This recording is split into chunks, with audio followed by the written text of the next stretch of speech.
안녕 친구들, 성경 나라에 온 걸 환영해. 오늘은 창세기를 여행할 거야. 창세기 21장에서 23장 속으로 출발해볼까? 고고고! 창세기 21장. 여호와께서 말씀하신 대로 사라를 돌아보셨고 여호와께서 말씀하신 그대로 사라에게 이뤄주셔서 사라가 임신했습니다. 그리고 하나님께서 아브라함에게 약속하신 바로 그때 늙은 아브라함과 사라 사이에서 아들이 태어났습니다. 아브라함은 자기에게 태어난 아들 곧 사라가 자기에게 낳아준 아들을 이삭이라고 이름 지었습니다. 하나님께서 자기에게 명령하신 대로 아브라함은 자기 아들 이삭이 태어난 지 8일 만에 그에게 할례를 베풀었습니다. 아들 이삭이 태어났을 때 아브라함의 나이는 100세였습니다. 사라가 말했습니다. 하나님께서 나를 웃게 하시니 이 소식을 듣는 사람이 다 나와 함께 웃을 것이다. 그녀가 말했습니다. 사라가 자식들에게 젖을 먹일 것이라고 누가 아브라함에게 말할 수 있었겠는가? 그러나 내가 늙은 아브라함에게 아들을 낳아 주었도다. 그 아이가 자라 젖을 뗐습니다. 이삭이 젖대던 날 아브라함은 큰 잔치를 베풀었습니다. 그런데 사라가 보니 아브라함과 이집트 여인 하갈 사이에서 태어난 아들이 이삭을 놀리고 있었습니다. 사라가 아브라함에게 말했습니다. 저 여종과 그 아들을 내쫓아 버리세요. 저 여종의 아들은 결코 제 아들 이삭과 함께 상속을 받을 수 없습니다. 아브라함은 그 아들도 자기 아들이기 때문에 무척 괴로웠습니다. 하나님께서 아브라함에게 말씀하셨습니다. 그 아이와 내 여종에 대해 괴로워하지 마라. 사라가 내게 뭐라고 하든 그 말을 들어라. 이삭을 통해 난 사람이라야 내 자손이라고 불릴 것이다. 그러나 내가 내 여종의 아들도 한 나라를 이루게 하겠다. 그 또한 내 자손이기 때문이다. 다음 날 아침 일찍 아브라함은 음식과 물이 담긴 가죽 부대를 가져다 하갈의 어깨에 메어주고 아이와 함께 떠나보냈습니다.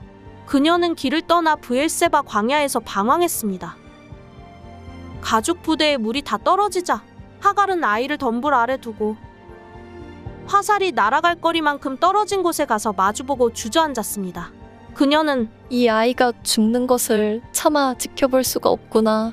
라고 말하며 아이를 마주보고 앉아 큰 소리로 울었습니다. 하나님께서 그 아이가 우는 소리를 들으셨습니다. 하나님의 천사가 하늘에서 하갈을 불러 말했습니다. 하갈아, 내게 무슨 일이 있느냐? 하나님께서 저기 있는 아이의 소리를 들으셨으니 두려워하지 마라. 이제 일어나가서 저 아이를 일으켜 그 손을 잡아라. 내가 그로 큰 나라를 이루게 하겠다. 하나님께서 하갈의 눈을 밝게 하시니 그녀가 샘 하나를 발견했습니다. 그녀가 가서 가죽 부대에 물을 채워 아이에게 마시게 했습니다. 하나님께서 그 아이와 함께 계시는 가운데 그는 자라났습니다. 그는 광야에서 살면서 활 쏘는 사람이 됐습니다. 그는 바란 광야에서 살았습니다.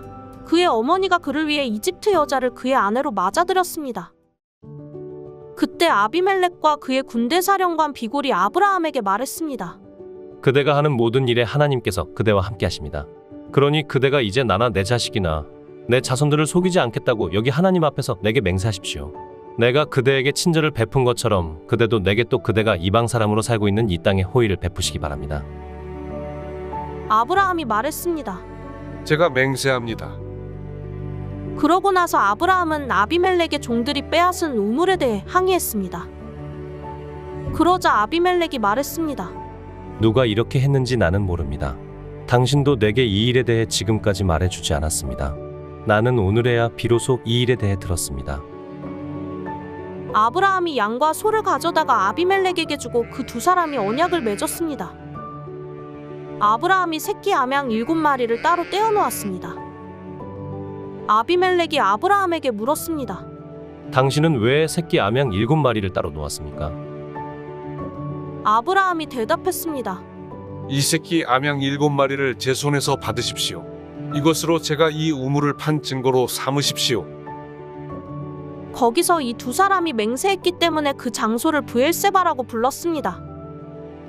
브엘세바에서 언약을 맺고 난 후 아비멜렉과 그의 군대 사령관 비골은 블레셋 족속의 땅으로 돌아갔습니다. 아브라함은 브엘세바에 에셀 나무를 심고 그곳에서 영원하신 하나님 여호와의 이름을 불렀습니다. 아브라함은 블레셋 족속의 땅에서 오래 머물러 살았습니다. 창세기 22장. 이런 일이 있은 후 하나님께서 아브라함을 시험하셨습니다. 하나님께서 아브라함에게 말씀하셨습니다. 아브라함아, 그가 대답했습니다. 예, 제가 여기 있습니다. 여호와께서 말씀하셨습니다. 내 아들, 내가 사랑하는 내 외아들 이삭을 데리고 모리아 땅으로 가서 내가 내게 지시하는 산에서 그를 번제물로 바쳐라. 아브라함이 다음 날 아침 일찍 일어나 나귀의 안장을 얹고 하인 두 사람과 그 아들 이삭을 준비시켰습니다. 번제에 쓸 나무를 준비한 후 하나님께서 지시하신 곳을 향해 떠났습니다. 3일째 되던 날 아브라함이 눈을 들어 그곳을 멀리 바라보았습니다. 그가 하인들에게 말했습니다. 너희는 나귀를 데리고 여기 있으라. 나와 아이는 저기 가서 경배한 다음 너희에게 함께 돌아오겠다. 아브라함이 번제에 쓸 나무를 자기 아들 이삭의 등에 지웠습니다. 자기는 불과 칼을 들고 둘이 함께 걸어갔습니다. 이삭이 자기 아버지 아브라함에게 말을 걸었습니다. 아버지, 아브라함이 대답했습니다. 왜 그러느냐 내 아들아? 이삭이 말했습니다. 불가나무는 여기 있는데 번제로 드릴 양은 어디에 있나요? 아브라함이 대답했습니다. 내 아들아, 번제로 드릴 양은 하나님께서 친히 준비하실 것이다. 두 사람은 함께 계속 길을 갔습니다. 그들이 하나님께서 말씀해 주신 곳에 이르자 아브라함이 그곳에 제단을 쌓고 나무들을 잘 쌓아 올렸습니다. 그런 다음 자기 아들 이삭을 묶어 제단 위에 쌓아놓은 나무 위에 눕혔습니다. 아브라함이 손에 칼을 들고 아들을 죽이려고 했습니다. 그때 여호와의 천사가 하늘에서 아브라함을 불렀습니다. 아브라함아, 아브라함아. 그가 대답했습니다. 제가 여기 있습니다. 천사가 말했습니다. 그 아이에게 손 떼지 마라. 그에게 아무것도 하지 마라. 내가 내 아들 곧 내 외아들까지도 내게 아끼지 않았으니 이제 내가 하나님을 경외하는 것을 내가 알았노라. 아브라함이 눈을 들어보니 춘양 한 마리가 덤불에 뿔이 걸려 있었습니다. 아브라함은 가서 그 양을 잡아 자기 아들 대신 번제물로 드렸습니다. 그리고 아브라함은 그곳을 여호와 이레라고 불렀습니다. 그래서 오늘날까지도 사람들이 여호와의 산에서 준비될 것이다라는 말을 합니다. 여호와의 천사가 하늘에서 두 번째로 아브라함을 불러 말했습니다. 여호와의 말씀이다. 내가 나를 두고 맹세한다. 내가 이렇게 내 아들 곧 내 외아들을 아끼지 않았으니 내가 반드시 내게 복을 주고 반드시 내 자손을 하늘의 별처럼 바닷가의 모래처럼 많아지게 하겠다. 내 자손이 원수들의 성문을 차지할 것이다.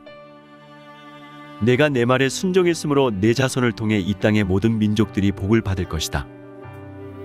아브라함이 자기 하인들에게로 돌아갔습니다. 그리고 그들이 일어나 다 함께 브엘세바로 갔습니다. 아브라함은 브엘세바에서 살았습니다. 이 일이 있은 후 아브라함에게 이런 말이 들렸습니다. 밀가가 그대의 동생 나홀에게 아들들을 낳았습니다. 맏아들 우스와 그 동생 부스와 아람의 아버지인 그무엘과 게셋과 하소와 빌다스와 이들랍과 부두엘이 그들입니다. 부두엘이 리브가를 낳았습니다. 밀가가 아브라함의 동생 나홀에게 8 아들을 낳았습니다. 그의 첩의 이름은 르우마였습니다. 그녀도 데바와 가함과 다스와 마아가를 낳았습니다. 창세기 23장. 사라는 127세까지 살았습니다. 이것이 그녀가 누린 수명이었습니다. 그녀는 기럇 아르바 곧 가나안 땅 헤브론에서 죽었습니다. 아브라함이 가서 사라를 위해 슬퍼하며 울었습니다. 아브라함이 죽은 아내 앞에서 일어나 나와 햇사람들에게 말했습니다. 저는 여러분들과 함께 사는 이방 사람이며 나그네입니다. 죽은 제 아내를 장사 지낼 수 있게 여러분들의 땅을 제게 좀 나눠 주십시오. 햇사람들이 아브라함에게 대답했습니다. 네 주여, 들어보십시오. 어른께서는 우리들 가운데 하나님께서 세우신 지도자입니다. 우리 묘지 가운데 가장 좋은 곳을 골라 돌아가신 부인을 장사 지내십시오. 어른께서 돌아가신 부인을 장사 지내신다는데 우리들 가운데 그 누구도 자기 묘지라고 해서 거절할 사람이 있겠습니까? 그러자 아브라함이 일어나서 그 땅의 백성들인 햇사람들에게 절을 하며 그들에게 말했습니다. 여러분께서 제가 죽은 제 아내를 이곳에 장사 지내는 것을 기꺼이 허락하신다면 제 말을 들어 주십시오. 저를 위해 소알의 아들 에브론에게 부탁하셔서 그의 발끝에 있는 막벨라 굴을 제게 주도록 해주십시오. 에브론이 정당한 가격으로 그것을 제게 팔아 묘지로 삼게 해주십시오. 마침 에브론은 햇사람들 가운데 앉아 있었습니다. 에브론은 성문에 나와 있는 햇사람들이 듣는 데서 아브라함에게 대답했습니다. 아닙니다. 내 주여, 제 말 좀 들어보십시오. 제가 그 밭을 어른께 드리고 그 밭에 있는 굴도 드리겠습니다. 제가 제 백성들 앞에서 그것을 어른께 드릴 테니 어른의 돌아가신 부인을 장사 지내도록 하십시오. 아브라함이 그 땅의 백성들 앞에서 절을 했습니다. 그리고 그 땅의 백성들이 듣는 데서 에브론에게 말했습니다. 만약 당신이 그렇게 하고자 하신다면 제 말을 들으십시오. 제가 그 밭에 값을 치를 테니 제게서 그 값을 받으시고 제 죽은 아내를 거기에 장사 지내게 해주십시오. 에브론이 아브라함에게 대답해 말했습니다. 내 주여, 들어보십시오. 그 땅은 은 400세겔이 나가지만 저와 어른 사이에 그런 게 무슨 소용입니까? 그냥 어른의 돌아가신 부인을 장사하십시오.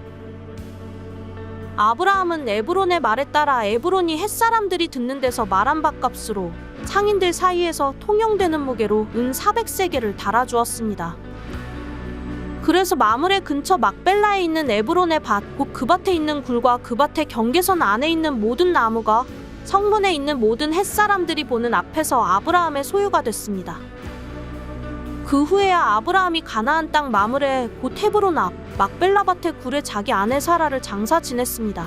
이렇게 해서 그 밭과 그 밭에 딸린 굴이 햇사람들에게서 아브라함에게로 넘어가 그의 묘지가 됐습니다. 수고했어, 친구들. 다음은 어떤 말씀이 우리를 기다릴까? 그럼 다음에 또 만나자. 안녕.